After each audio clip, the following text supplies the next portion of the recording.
Bonjour à tous et bienvenue sur Retropop TV, je suis ravi de vous retrouver pour cette nouvelle vidéo, j'espère que vous allez bien. Alors cette année on va revenir ensemble sur tous les films de la saga James Bond, c'est l'une de mes sagas préférées donc je suis extrêmement ravi d'en parler avec vous. Et aujourd'hui on va commencer avec le premier volet, donc sorti en 1962 et réalisé par Terence Young. Il s'agit du James Bond contre le Dr No. Attention, une petite précision, je tiens à signaler que c'est le premier film de la saga sorti au cinéma, donc signé Eon Productions. Je préfère le préciser tout de suite parce que sinon il y a des gens qui vont me dire non, il y a un Casino Royale 54 avec Barry Nelson qui est sorti avant. Et toi, oui toi qui regardes cette vidéo actuellement, n'hésite pas à t'abonner, c'est gratuit et ça aide beaucoup la chaîne. Alors petit retour en arrière dans les années 60 en direction de Kingston en Jamaïque pour en apprendre un peu plus sur le premier film de l'agent secret britannique le plus célèbre du monde. Allez go, c'est parti.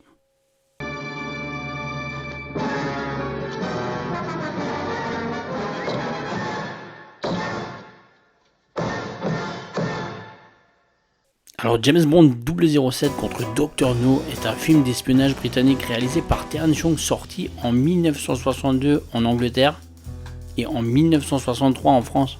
C'est le premier opus de la série des films de James Bond d'Eon Productions qui en comporte actuellement 25.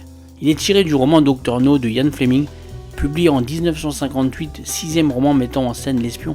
Alors un agent du MI6 en Jamaïque est assassiné alors qu'il enquêtait sur un dispositif de brouillage de missiles américains. $1 million, Mr. Bond. You were wondering what it cost. As a matter of fact, I was. James Bond se rend alors sur place et est chargé de retrouver les meurtriers. Et ses recherches vont rapidement le pousser à enquêter sur un certain docteur Julius No, vivant reclus sur son île privée de Krepke. Alors le film il a fait un carton au box-office, pour un budget d'$1 million, il en a rapporté 60. James Bond contre Dr No fut remboursé en seulement 3 mois. Et en France, le long métrage s'est hissé à la 4e marche du podium de l'année 1963 avec plus de 4,7 millions d'entrées.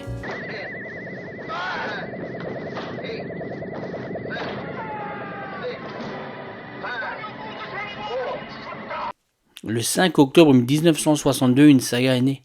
La légende Bond peut commencer. James Bond contre Dr No a été un vrai succès. Les gens ont découvert un agent secret britannique au style décontracté, séducteur et tueur, parcourant le monde dans le luxe. Et l'agent 007 fascine d'emblée. Et pour mettre en place ce premier opus, le producteur Albert R. Broccoli décide de s'entourer de personnes de confiance avec qui il a déjà travaillé à la Warwick. Notamment le réalisateur britannique Terence Young, le scénariste Richard Maybaum, le chef décorateur Ken Adam et Ted Moore à la photographie. Et initialement, c'est le roman Opération Tonnerre qui aurait dû être adapté le premier. Mais à cause d'une histoire de droit d'auteur entre Ian Fleming et Kevin McClory, cela n'a pas pu se faire. De ce fait, les producteurs se sont rabattus sur James Bond contre Dr No, un roman à l'intrigue assez simple qui n'engendre pas trop de frais ni de déplacements. Et c'est en 1957, dans sa villa de GoldenEye en Jamaïque, que Ian Fleming écrit son 6e roman qui se déroule principalement en Jamaïque. Cette adaptation a d'ailleurs été tournée principalement sur l'île. Et la version littéraire a été respectée par les scénaristes, même si dans le film on mettrait un peu plus d'humour. Alors malgré un budget assez serré, un peu moins d'$1 million, l'équipe du film a su apporter un vent de nouveauté et d'exotisme. Les décors de Ken Adam étaient tellement innovants et élaborés qu'ils ont séduit tout le monde. James Bond contre Dr No a su se distinguer de tous les autres films d'action de son époque. Et Sean Connery et Ursula Andress sont très vite propulsés au rang de stars et plus rien n'arrêtera Bond. James Bond. Bond. James Bond. Alors Dr No est le 6e roman écrit par Ian Fleming, mettant en scène 007. Il est publié le 31 mars 1958 au Royaume-Uni par l'éditeur Jonathan Cape. Et en France, le roman est publié en 1960 aux éditions Presse Internationale sous le titre Dr No.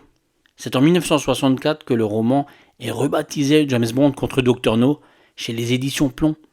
Le roman paraîtra sous différents titres chez différents éditeurs par la suite, notamment chez Pocket, le livre de poche, Fleuve Noir ou encore Robert Laffont.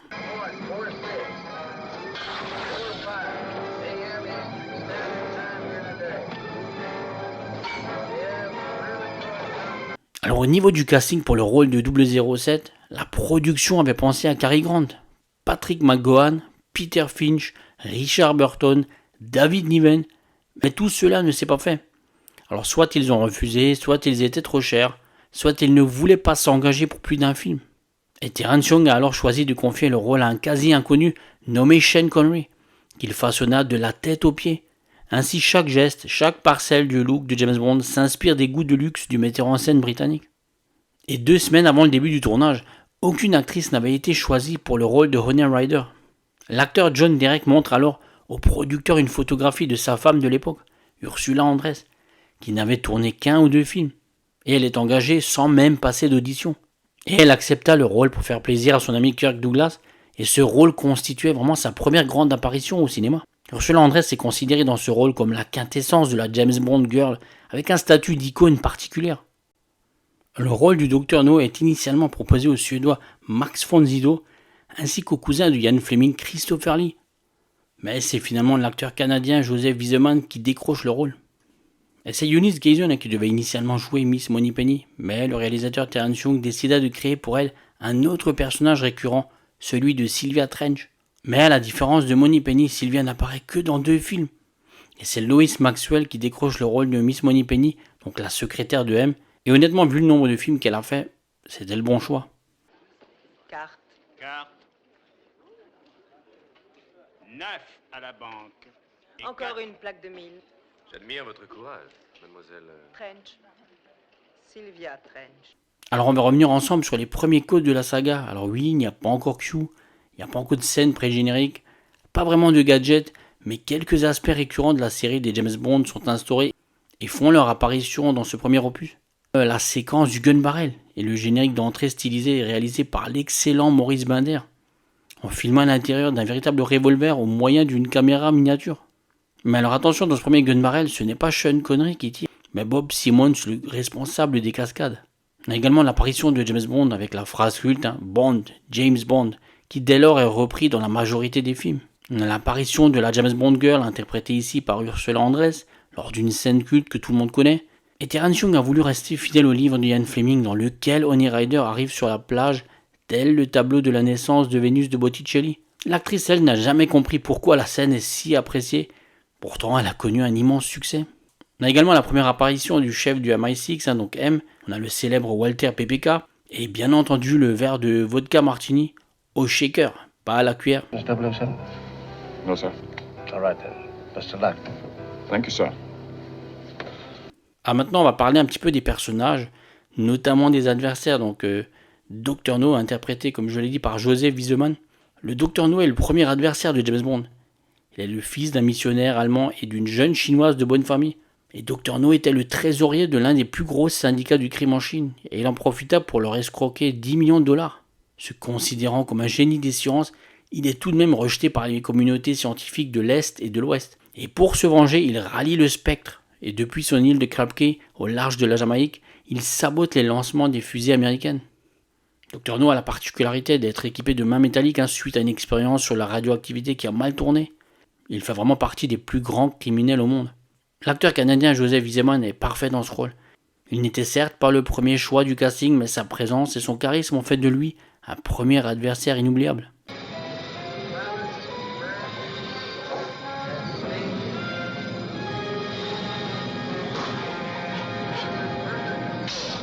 Ensuite, on a le professeur Dent, interprété par Anthony Dobson. Le professeur Dent est un minéralogiste jamaïcain très réputé, et également un membre du Spectre. Et son rôle, lui, consiste à éliminer ou faire éliminer toute personne qui s'intéresse d'un peu trop près aux affaires du Dr No. Je trouve Anthony Dobson très crédible dans ce rôle. A noter qu'il va jouer le rôle de Blofeld sans visage dans Bon baiser de Russie ainsi que dans Opération Tonnerre. You see what is in the cage. Pick it up. On a également Mr. Jones, interprété par Reggie Carter, le faux chauffeur envoyé à l'aéroport de Kingston pour attendre l'arrivée de 007. On a la photographe interprétée par Margaret Lewars, Miss Tarot, interprétée par l'excellente Zena Marshall, une femme fatale. Et on a les 3 souris aveugles, que l'on voit au début du film sous forme de mendiants.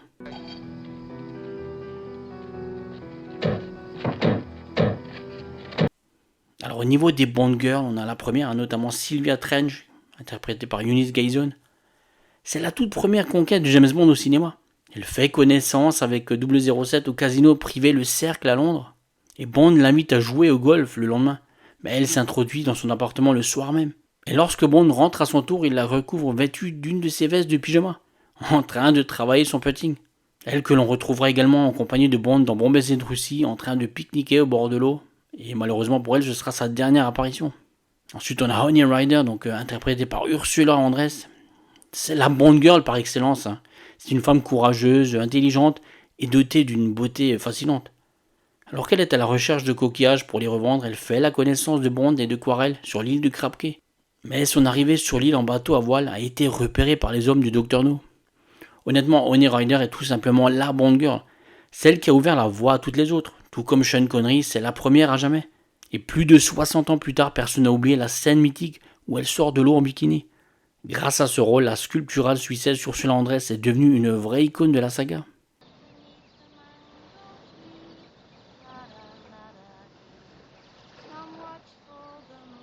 Alors au niveau des alliés, on a Quarrel, interprété par John Kitzmiller.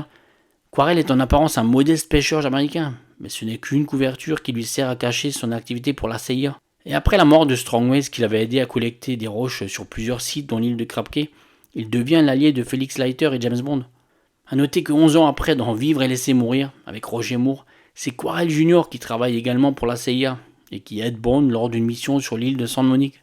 Alors au niveau des alliés, on a également Felix Leiter, un personnage récurrent de la saga, interprété par l'excellent Jack Lord, que l'on retrouvera bien plus tard dans Hawaii Police d'État. Central Intelligence Agency. You must be James Bond. You mean we're fighting the same war? On a bien entendu son supérieur M, interprété par un excellent Bernard Lee. On a Miss Moneypenny, interprétée par Lois Maxwell. Et on a également le Major Bothroyd, interprété par Peter Burton. Alors dans ce premier opus, pas encore d'Aston Martin, mais il conduit une Sunbeam Alpine Series 2 décapotable, qui est assez rapide pour semer ses ennemis.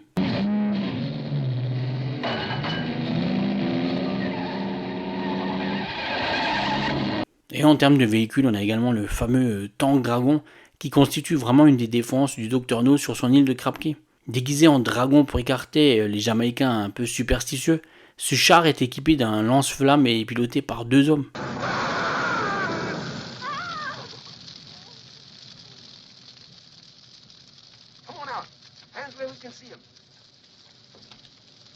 Alors dans Dr No, il n'y a pas encore beaucoup de place qui est fait au gadget, mis à part un simple compteur Gégère qu'utilise James Bond, et la cigarette au cyanure avalée par le chauffeur qui travaille donc à la solde du Dr No.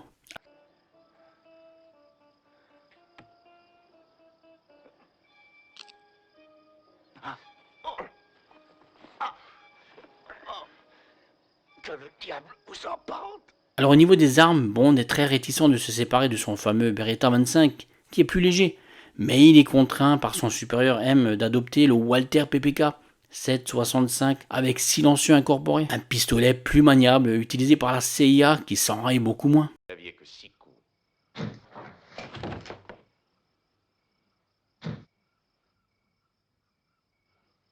Alors au niveau des décors, Ken Adam a fait un travail formidable avec très peu de moyens. Le repère du Dr No est génial. Que ce soit la salle atomique, la grande pièce au plafond circulaire avec une chaise et une table où le professeur Dent récupère la tarentule. Les décors sont très impressionnants pour un film de 1962 avec si peu de moyens.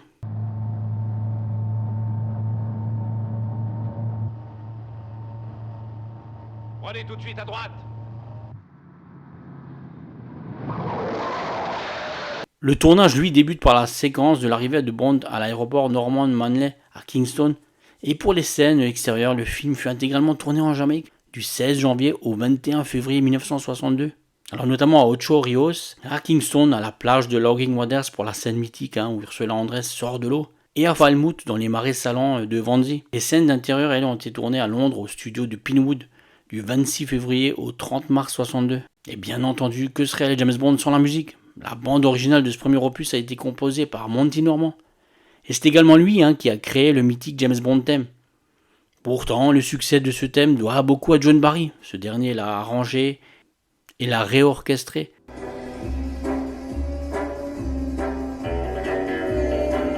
Alors il n'y a pas encore de vrai générique pour ce premier film, mais le groupe jamaïcain Byron Lee and the Dragonaires chante Kingston Calypso et Jump Up. Et bien sûr le titre que l'on connaît tous, Underneath a mango tree, me honey and can sit hand in hand. Fameux titre qui a été chanté brièvement par Bond et Honey Rider lors de leur rencontre sur la plage. Underneath the mango tree, my honey and me. Where's that? Alors je dirais que James Bond contre Dr. No est un premier film qui pose les bases, qui va à l'essentiel et qui soigne la présentation du héros et le développement de ce mystérieux antagoniste, au cœur d'une intrigue d'espionnage simple mais prenante. James Bond contre Dr. No est un premier film qui fait preuve de modestie, qui allait mettre en avant l'un des personnages du cinéma les plus célèbres de l'histoire.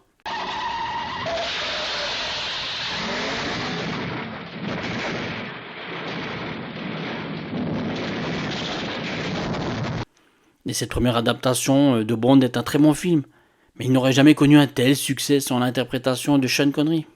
Il crève l'écran, il est charismatique, magnétique et impitoyable. Honnêtement, son Bond ringardise quasiment tous les autres héros de l'époque. À mes yeux, il est le co-créateur du personnage tel qu'on le connaît. Il n'y a pas beaucoup d'acteurs de l'époque qui auraient pu créer un tel mythe. Et l'émergence de la sublime Ursula Andress, ainsi que le thème légendaire de John Barry, parachèvent le travail.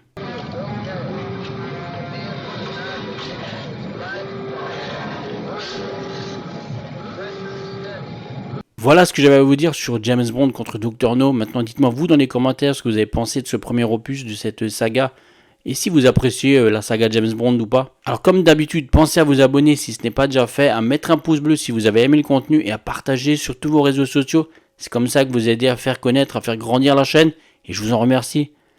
Et je vous dis à très vite pour une prochaine vidéo sur Retropop TV. Je vous souhaite un très bon week-end. Bye.